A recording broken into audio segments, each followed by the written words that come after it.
Lexington this past Friday, or past Saturday, excuse me. Many of the players didn't play because they've also moved up and have started helping out the varsity team. So they were short 4 or 5 players. The freshman plays Woburn tomorrow at 3 o'clock at Woburn.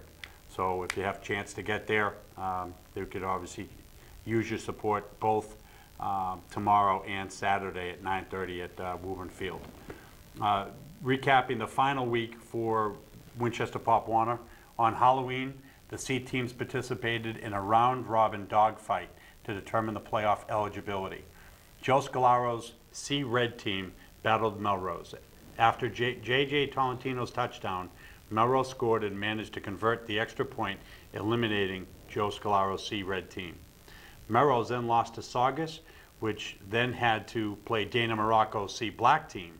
After a great effort shutting down Saugus, the C Black team was able to take the win on a Devin Morocco touchdown run to seal the game, which we'll talk to him about that tonight. The C Black team then had to play a tough Cambridge team in Cambridge. C Black had an impressive showing in the game but came up short, ending an incredible 6-game win streak that saw them go from 1-2 and then to a late season rush to make the playoffs. So that was a great effort by that team to kind of just get things organized and get to a playoff run. The D-Red team also traveled to Cambridge this week for the playoffs. After playing to a 0-0 tie in the half, Cambridge finally broke the scoreless battle in the third quarter and were able to hold off for a 13-0 victory over D-Red. George Nowell's team ended with a great season of 6-3.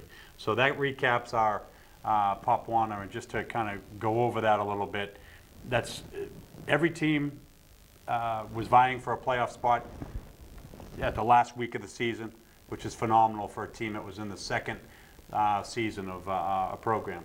So that's a wonderful, wonderful contribution from all the head coaches, the assistant coaches, the directors that put this together, the cheerleaders, everyone that puts that organization together has done a great job, and they should be proud of themselves, and look forward to growing this to next year. As I mentioned earlier, our guest today is Heisman Trophy winner Joe Bellino. First of all, thank you very much for coming. I appreciate it. It's my pleasure to be here and to share the limelight with some of the future stars at Winchester High School. One thing we'd like to try to start off with is, can you talk to us about your high school football and even some of your other athletics, the sports that you played as well?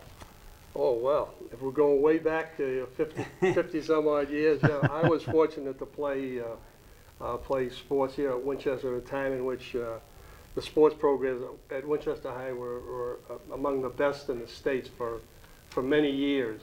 The football team, we lost 2 games in 3 years. The basketball team, we lost, my sophomore year, we lost 5 games and didn't lose another game until my senior year. The last game, we won 55 straight games in basketball. In baseball, we were always one of the top teams in the state. So during my high school times, Winchester, I was fortunate to play on some really great sports teams.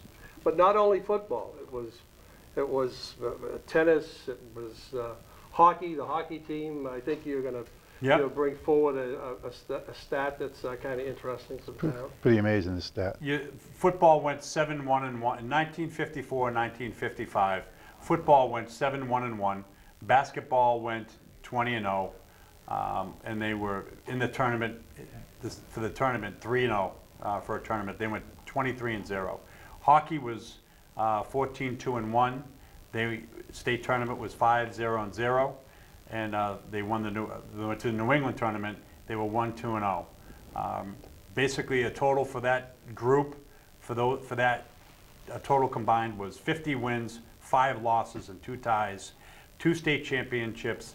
They had no football Super Bowl at the time, but I'm pretty sure they would have won it, which is truly amazing when you look at that kind of. I don't have, and also the cross-country team were New England champs, and the tennis teams I think were state champions. And I don't think that 50 wins includes that group. No, that was so just we were the team fortunate. mentioned. That was our junior year. That was my junior year. And we followed it up with a great basketball season. My senior year, we lost. We had won the state championship 2 years in a row in Class B my sophomore and junior year. And my senior year, we decided to go to Class A. And we lost in the finals to Durfee 62-60. And probably was the worst defeat that I ever had was that basketball game, the tech tournament finals. Really? I'd like to have you talk about your football career here at Winchester. Who was your coach? You know, how did that go? How Well, did that season go? Okay, my high school coach was Henny Knowlton, and again, we followed up, some great football teams. The teams before us were Class B champions. The 1950 team, they were undefeated.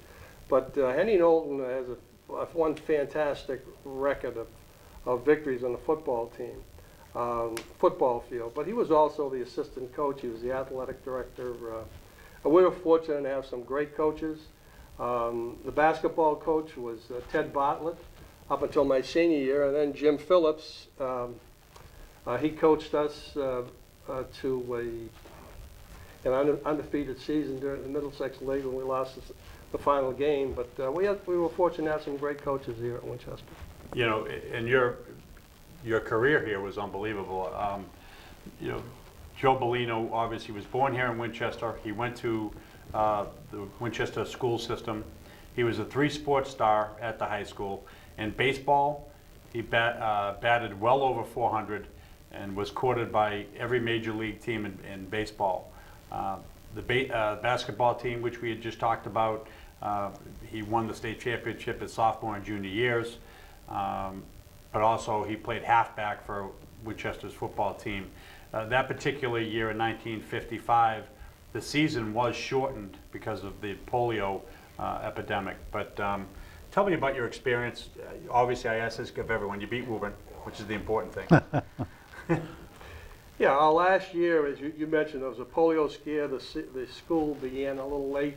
So the first 3 games were canceled, and we played 6 straight games. And we won and culminated with a victory over Woburn.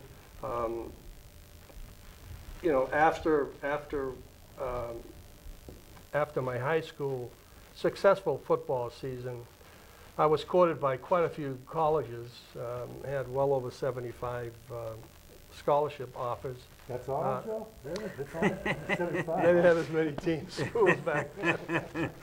But anyway, and I chose to go to the Naval Academy at the time. Winchester was there was a big Navy influence in Winchester. The Charleston shipyard, there were quite a few Navy officers living in Winchester at the time.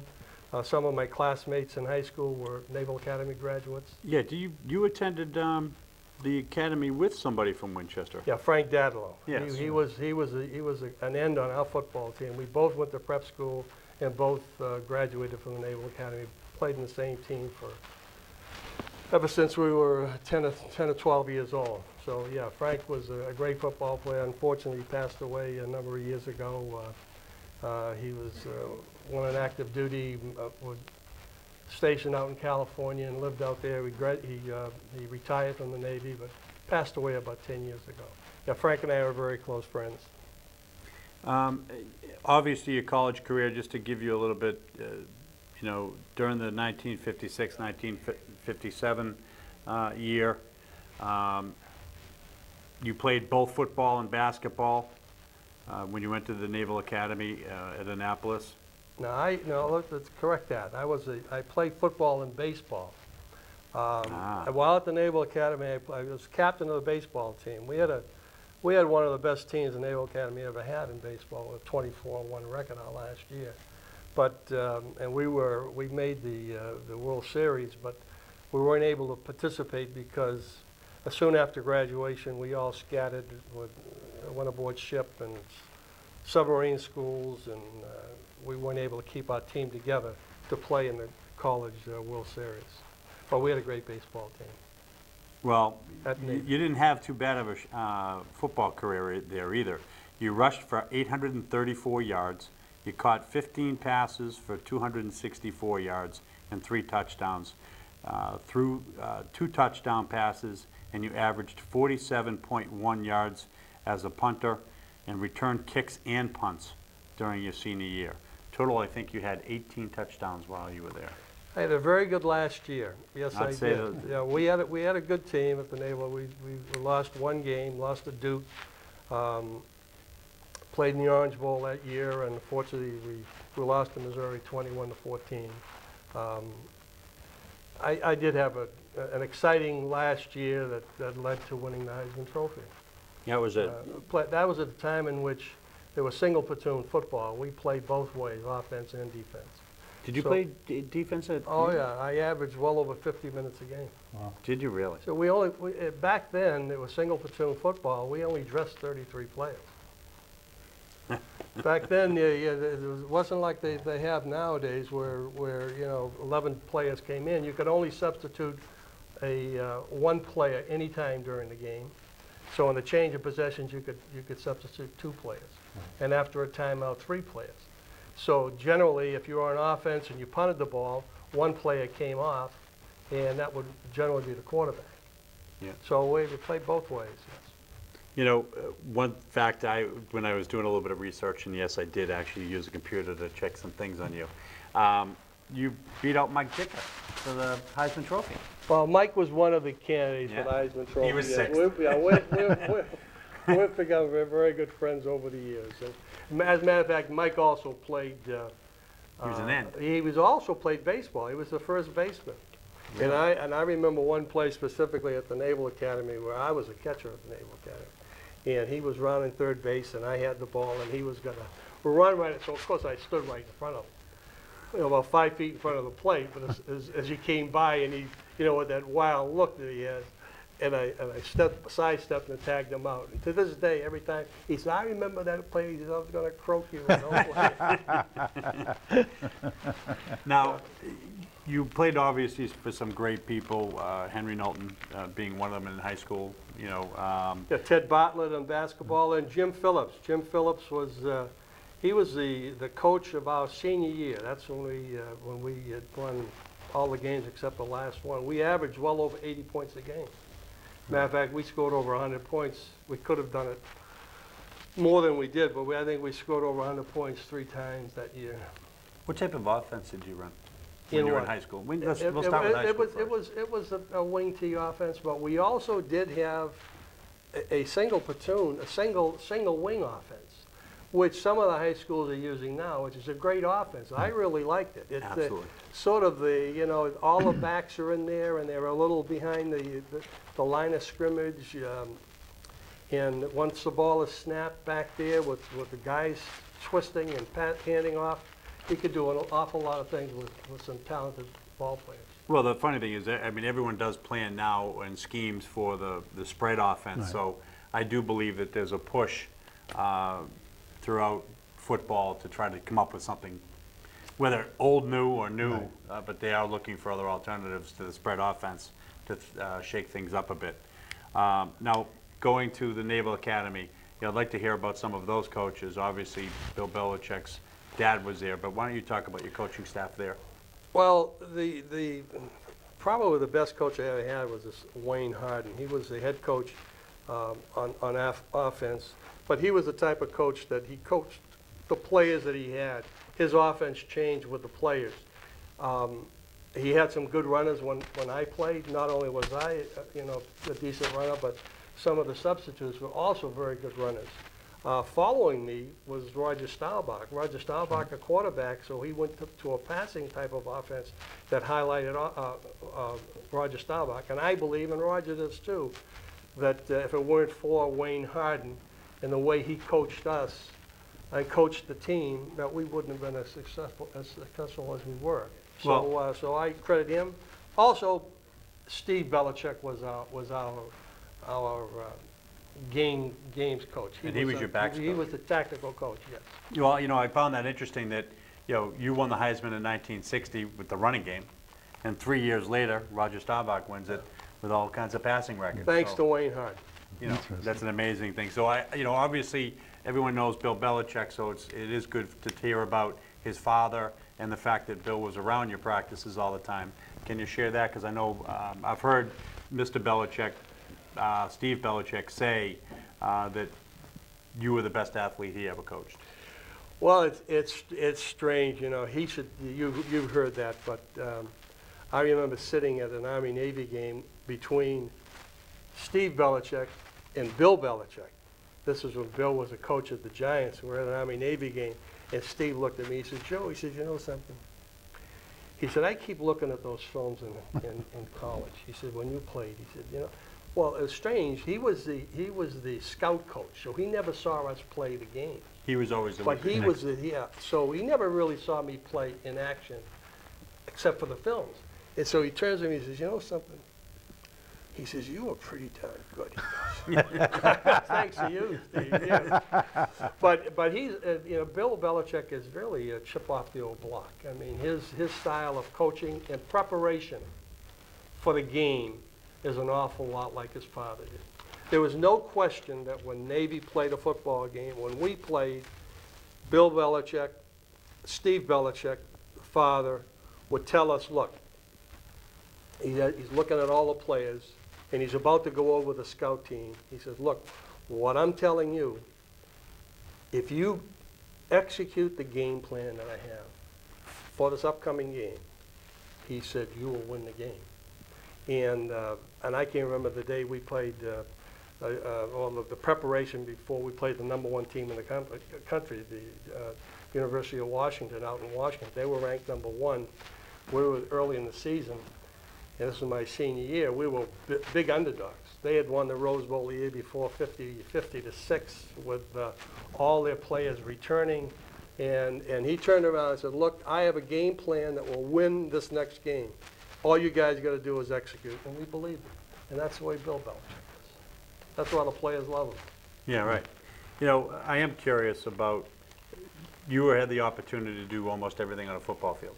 And talk about that. I mean, you were able to do offense and defense, you know, obviously in Winchester, but also at the Naval Academy, which is pretty unique compared to today's standard. People are specializing in just snapping extra points or stuff like that. So talk about that experience that you were able to go. Well, you know, a lot of people that I meet, they tonight. They say, I thought you'd be bigger. Well, back when you played single platoon football, you were smaller.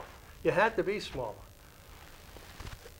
Can you imagine a 315-pound, a 340-pound lineman being able to go under a kickoff, play a series of downs on defense, stay there for the punt, stay on the field on offense? He'd last about 10 plays, and that would be it. Couldn't do it. Well, back then, you know, we had players that were 250 when they entered the academy, but by the time we were playing football games, they weighed 217, 218, 219. There was 6'4", there was smaller guys, but we played both ways. So we were smaller back then. And that's the way we trained. We did very little weight training. Now it's a little different. With single platoon football, they teach you to go through that wall. Well, I'll go around the wall. I'll get on the other side. Yeah, right. Yeah. So that's the biggest difference. The players are bigger and faster now. I always say that if you want to equalize, you know what, lessen the amount of injuries nowadays, make the field 20 yards longer and 10 miles wider. Just 10 yards wider, and the players will be a lot smaller. It's true. Yeah, right. No, That's absolutely. all you have to do. You know, it is interesting, but getting back to that, what was the most difficult thing for you to do on a football field? Out of, you know, you punted, you returned punts. Get off the field. The coach wouldn't let me get off the field. He said, don't you ever get off the field? I said, but coach, I'm tired. He said, get back in there. I'll tell you when to get off. No, you know, it was easy for me. It just came easy to you. I was in shape. I never got hurt. I think the best training for an athlete now was running. Make sure you run. I mean, you can do all the weightlifting you want. Get in the, go out there and run. I mean, when I was in high school, I used to run from Irving Street. I'd run up Swanton Street. I'd go up to Washington Street. I'd go to the Fells. I'd enter the Fells and Stoneham, run all the way to the Medford line, come back, and come home. Now, that was the morning.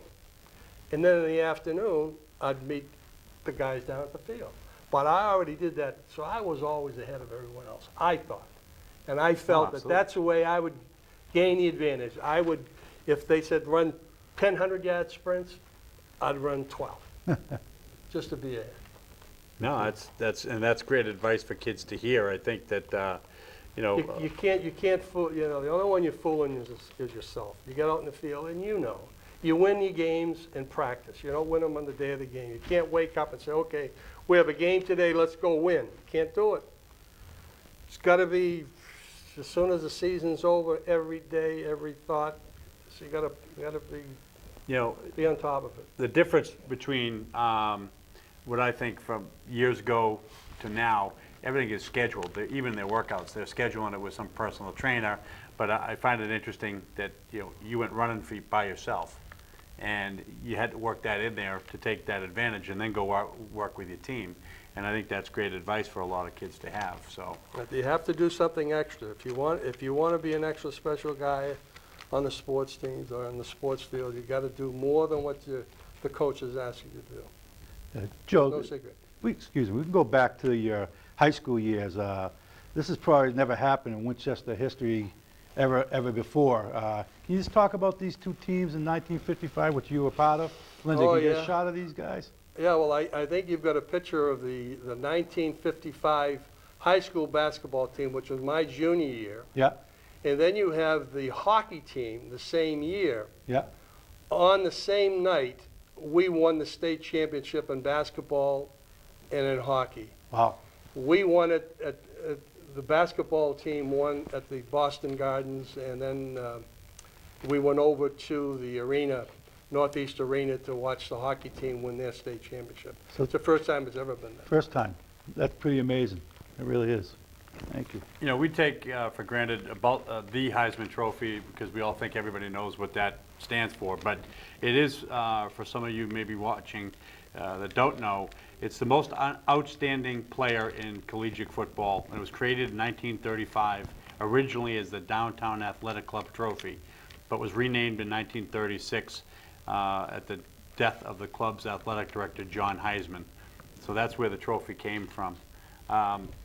You know, to follow up on that, I did a little looking into the trophies won by the schools.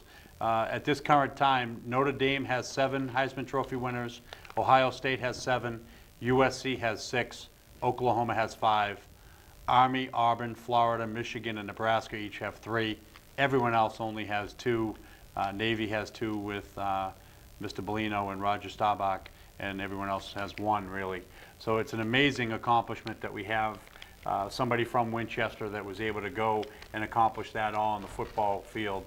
And it's truly a great pleasure to have you here. Joe, Well, thank you my- very my- much. Before I forget, I was told to give this to you. Oh, no. Well, that looks just handed like it to him. me. Someone just handed it to me. Oh, no, really? Yeah. Does Brian Carroll give you this? All right. Open it. Open it, huh? Oh, geez. All right. Oh, my daughter Erin got me. That's pretty funny. We've been having this game. I'll explain it some other time. Yeah. Thank you very much. I've enjoyed Joe, All it. right, thank you very boys, much. come on up. Enjoyed it. Good luck to you. Don't forget Mike. Yeah. Let me grab your mic for you. Thank you. Athletes of the week, I want to get to them. You know, it's one of my favorite things in the show. High schooler Cam O'Malley, who's a wide receiver and outside linebacker for the Winchester varsity. We have Anthony Basili, who's the 8th grade offensive line and defensive line. Anthony was one of the most consistent linemen in 2011. Is a complete team player who has developed good technique as well as an asset to the high school next season. Anthony was a big part of the undefeated red team this year for 2011. And then down the end there, I have Mr. Devin Morocco. He's had 2 years with the program, and I got to tell you, a lot of the success that this program has had has really been because of Devin Morocco. He has, last year when his team made the playoffs, he had to come up with a big play in the end of the game to get his team in the playoff, and he did. And he was actually able to reduplicate that this year in the dogfight, that he had to score the big touchdown to get this team again into the playoffs. So, you know, it's great to have all 3 of you here. Cam, I'm going to always, like I said, I always like to start with you. Tell me about playing high school football, what it means to you, Woburn game. What do you think? I mean, it's just a lot of fun. You know, I've been playing football since 2nd grade, so high school is always what you look up to. And I mean, it's been kind of a rough season. We've been transitioning from a new coach, and we have a lot of young players. So our senior class isn't very big. So I mean, the Woburn game, that's just tradition. I mean, You gotta win you gotta go out there and you gotta play as hard as you can and try to win that one. I mean, if you don't do anything else, that's what it's all for. Right. What advice do you have for Anthony over here coming up into the high school next year? I mean, it's all about work ethic and dedication. You know, if you really love the sport and you really love the game, you know, you just work as hard as you can at it and never take a play off or anything like that. You know. Got it, Anthony? You got that down? Okay. So Anthony, tell me about your year, because I know it was a great year, undefeated season. Talk about that a bit. Yeah, it was my favorite year probably ever playing football because it was undefeated and we've never done that before. I think that's Great. great. What advice do you have for Devin, who's coming up to your program in the middle school next year? Just if you like the sport so much, just try as hard as you can all the time on and off the field. You go. Devin, talk to me about your experience at Pop Warner. I know you had a great year as well, so. Well, we had a great year this year. We scored a lot of touchdowns, but it was just definitely because of the line who blocked. Overall, we. You're a smart kid. Talking about that offensive line, man, a man after my. Did you tell him to say that because he had to give you brownie points? Absolutely. Go ahead. We made the playoffs this year. It was really big, and that was just a lot of fun. Right. You know, you've had a great experience. I am curious, without being a loaded question, you've played for your father, you know, and I know it's been a good experience. You know, talk about playing for your dad a little bit and what that's been like. I've always had a lot of fun playing for my father. We got our team. We always had a lot of opportunities. He never gave me the ball just because I'm his son. And with his coaching skills, he made the playoffs this year. Yeah, he really has. He's done a great job with getting you guys going. He's going to let you eat dinner tonight now for those comments. And, you know, I know you also come from a great football family. Your dad and your uncle played in Belmont. Were both running backs, I think, for them. And your brother, Dana, who I hope is watching this right now, is also on the varsity team right now. And what positions does he play? He's, for the junior varsity, he plays a little running back, and he also plays linebacker. So is it safe to say that you're going to play football in high school with your brother? Yeah, well, yeah, So freshman. it'll be a freshman and senior. So you have a chance to take his position his senior year. You know, and being the youngest of a number of football players, it was always a good thing that if you're able to beat your brother. So Dana, you better watch out because your brother's coming after you. He's Say- my brother. He's never beat me in anything. Remember So make that. sure you look into that camera and you say, Dana, I'm coming for you. All right, because that's what we want to see. We want to push your brother. But guys, you know, I do appreciate you coming out today. When you get a chance, Glorious Pizza. Yep. You guys get a free pizza for coming on the show. And the reason why you guys are here is because your programs have deemed you guys an example of what football should be. So you guys should be proud of the accomplishment of coming out here. And I do appreciate you guys coming out. Okay? Thank you very much. Thank you. Thank you. All right, guys. We're out? We're not out. Okay, they told me we were out. This coming week, we have a few things going on. Next week, Monday night, we are going to have a turkey toss. The high school football teams are going to participate in groups of 2, throwing and catching a turkey live if we can. We're going to try to make that happen. So we're going to have a little bit of fun next week's show. And then after that will be, We're going to do an hour, hopefully an hour special for the Winchester Woburn game. yep, with the athletic directors and the coaches coming on the show, both Woburn and Winchester. And you're clear. Great.